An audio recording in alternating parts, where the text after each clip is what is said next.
Hello guys, welcome back. In this video I'll show you how to change your nickname in League of Legends. Go to the store, then navigate to account and select name change.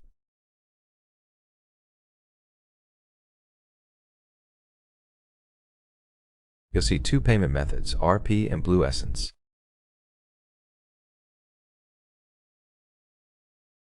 Enter your desired nickname and click the orange button to check if it's available.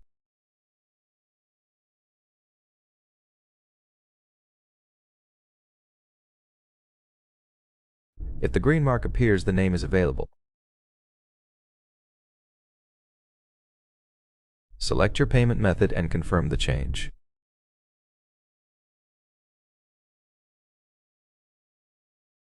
In most cases, you'll need to sign out of your account. Click the X in the top right corner and select Sign Out. Then log back in and your new nickname will be displayed. That's all for this video. Hope you liked it. Remember to leave a like, comment, and